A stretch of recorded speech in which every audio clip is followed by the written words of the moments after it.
மாண்புமிகு விவசாயிகளே வணக்கம். நான் உங்கள் சந்திரசேகர் பாலன். நீண்ட நாட்களுக்கு பிறகு பழனிக்கு ஒரு பயணம்.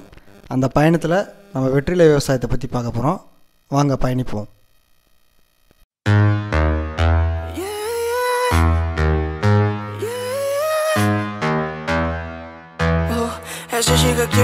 Esa chica quiere selfie, selfie, ella quiere ver.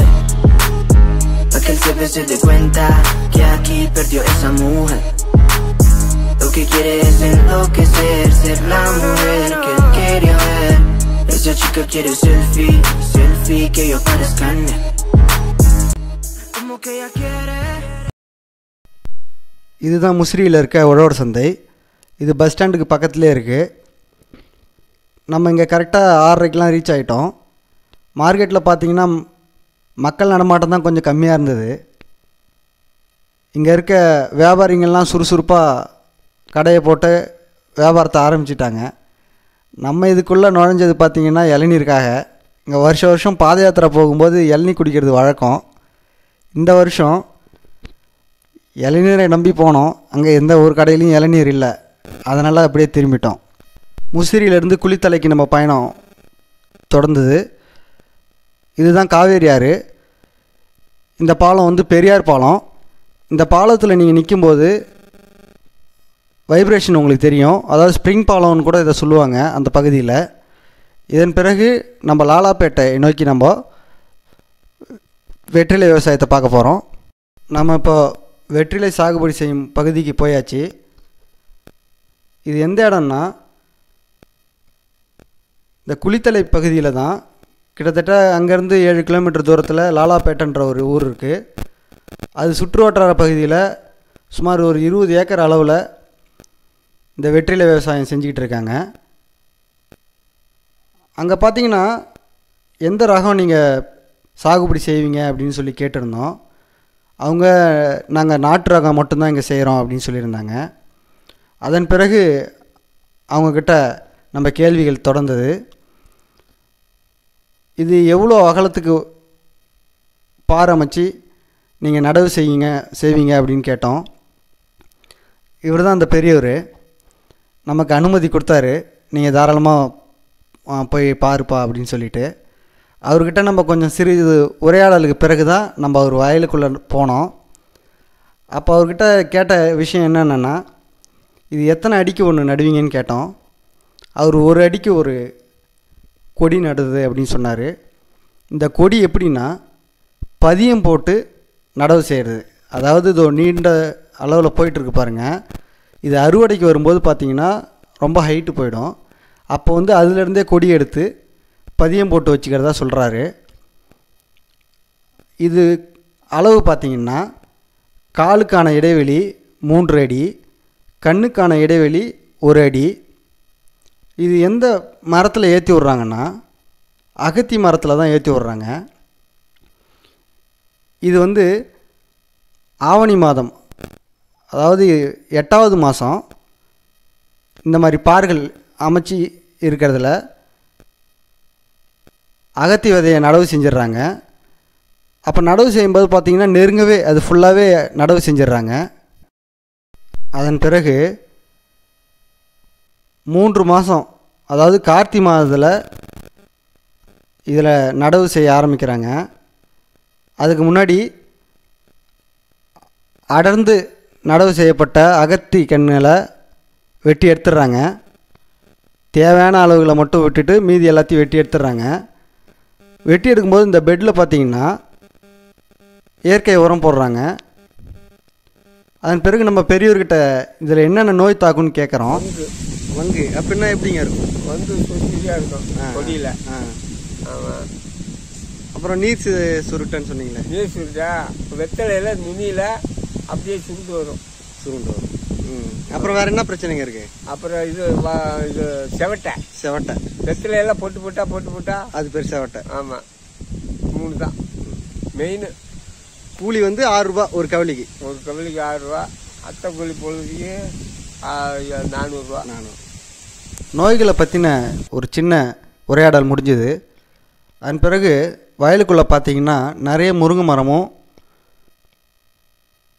அப்புறம் கல்யாண முருங்கைன்னு சொல்லுவாங்க, அந்த மரமும் அதிகமாகவே இருந்தது. இது எதுக்காகனா, சில கேப்பில் வந்து முளைக்காமல் இருந்திருக்கும். அந்த இடத்துல முருங்கையும் சில இடத்துல நட்டு வச்சுருக்காங்க. நீங்கள் பார்த்துட்ருக்கிறது பார்த்திங்கன்னா காவேரி நீர், கிளையாறுகளில் கிளை ஓடைகளில் வரக்கூடிய காவேரி நீர்.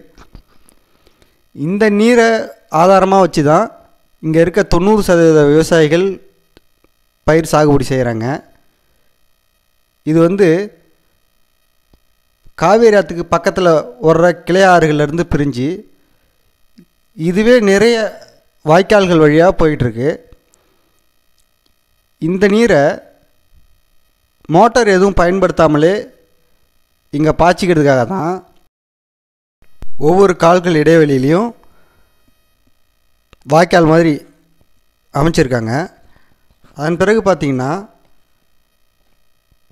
இந்த கொடி 2 மாதத்தில் முதல் அறுவடை ஆரம்பிச்சிடலாம்.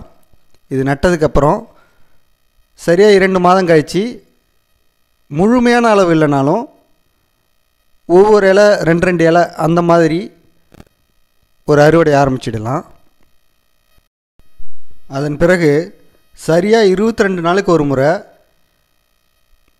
அறுவடையை கண்டினியூஸாக நம்ம செய்ய வேண்டியது தான்.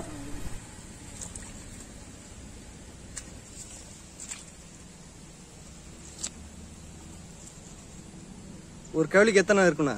110. நீங்கள் 110 வைப்பீங்க. அங்கே பிரிக்கிறாங்கல்ல, வியாபாரிங்க சொல்கிறேன். ரொம்ப கம்மியாக இருக்கும். இது எத்தனை வருஷத்து பயிருங்கண்ணா? இது 1 வருஷம் தான். 1 வருஷம்தான். நடவு எந்த சீசனில் நடுவீங்க? விதை அவுச்சி விதை போடுறது இந்த மாதம் போட்டுருவோம். புதைக்கிறது கார்த்திகை மாதம்.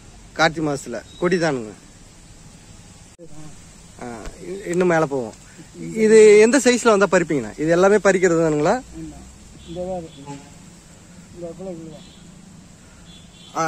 நுனி வெத்தலை விட்டுட்டு அடி வெத்தலையே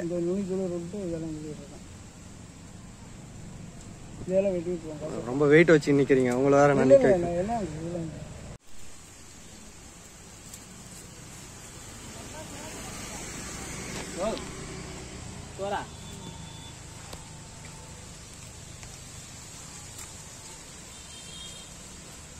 அங்க அறுக்கும் போதே எண்ணிக்கிங்களாண்ணா? அறுக்கும் போதே எண்ணிக்கிங்களா இல்லை இப்பதான் எண்ணுவீங்களா? என்ன மாட்டோம், ஒரு நிதானமா வச்சிருவோம். கையளவு டெய்லியும் கிளறோம்ல, அந்த அளவுக்கு தெரியும். அது எத்தனை கூட வந்தாலும் கம்மியாக இருந்தாலும் வந்துருக்கும். கூட தான் இருக்கும், கம்மியாக இருக்கும்.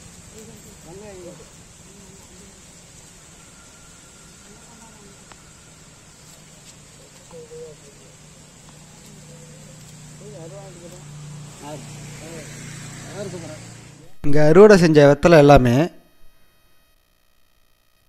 மார்க்கெட்டுக்கு தான் இங்கே அனுப்பிடுறாங்க. ஒவ்வொரு பேல் பார்த்திங்கன்னா 100 கவுளி இவங்க மூட்டை போட்டு அனுப்பிடுறாங்க. இது எந்தெந்த மார்க்கெட்டுக்கு போகுதுன்னா மயிலாடுதுறை, திருச்சி, மணப்பாறை, ஒட்டஞ்சத்திரம் இந்த மாதிரி மார்க்கெட்டுக்கெலாம் போகுதுன்னு சொல்கிறாங்க. இவங்களுக்கு எந்த ரேட்டு கட்டுப்படி ஆகும்னா மினிமம் 30 ரூபா விற்றா தான் கட்டுப்படி ஆகும்னு சொல்கிறாங்க. ஏன்னா இவங்க ஒரு கவுளி அறுக்கிற கூலி பார்த்திங்கன்னா 6 ரூபா. அப்புறம் பார்த்திங்கன்னா நிறைய பயிரில் செலவுகள்லாம் இருக்குது. அதை பற்றி தான் பார்க்குறோம். இது வந்து அறுவடையான ஒரு வயல். இதை சுற்றி இங்கே பார்த்திங்கனாலே தெரியும், மரப்பு கட்டி இருந்தது விழுந்திருக்கு பாருங்கள். ஒவ்வொரு வயலை சுற்றியுமே இந்த மாதிரி மரப்பு கட்டியிருக்காங்க. ஏன்னா காற்று நேரடியாக உள்ளே அடிக்கும்போது இலையோட இலை அடிச்சிக்கும்போது இலை கிழிஞ்சிருமா. இதால் பார்த்திங்கன்னா நுனியும் பாதிப்படைஞ்சிருமா. இதால் முற்றிலும் விவசாயம் பாதிப்படைஞ்சிரும் அப்படின்றதால மரப்பு கட்டியிருக்காங்க. அதன் பிறகு இதுக்கு உரம்ன்றது ரொம்பவே கம்மியாக தான் கொடுக்கணுமா, தேவைக்கேற்ற மாதிரி. ஏன்னா ரொம்ப கருப்பாயிட்டாலும், அதாவது இந்த இலை ரொம்ப கருமையாக இருந்தாலும் வாங்க மாட்டாங்களாம், ரொம்ப வெள்ளையாக இருந்தாலும் வாங்க மாட்டாங்களாம், இளம் பச்சையிலே இருக்கணுமா. அதனால் உரம்ன்றது அளவோடு தான் கொடுக்குறாங்க. இந்த கொடியில் எந்த ஒரு பாதிப்பும் ஏற்படலைன்னா 1 வருடம் வரையும் முழுமையாக அறுவடையை முடித்ததுக்கப்புறம் இதை வேறு ஒரு அடி விட்டுட்டு அறுத்து விட்டுற வேண்டியதான். மறுபடியும் மறுத்துளிர் வந்து அடுத்த ஆண்டுக்கு இதை பயன்படுத்திக்கலாமா. இதை கிட்டத்தட்ட 5 வருஷம் கூட நம்ம சாகுபடி செய்யலான்னு சொல்கிறாங்க. வெற்றிலை சாகுபடி செய்ய ஒரு ஏக்கருக்கு 30,000 முதல் 40,000 வரை செலவாகும். நல்ல விலை கிடச்சிதுன்னா இதை 2 மாதத்தில் எடுத்துடலாம். இது நல்ல லாபகரமான பயிர் அப்படின்னு அந்த விவசாயி தன்னம்பிக்கை கொடுத்தாரு. இந்த பயணத்தை தொடர்ந்து நம்ம பார்ட் 2ல் அடுத்த பயணத்தோடைய வீடியோவை பார்ப்போம். உங்கள் பேராதரவுக்கு நன்றி.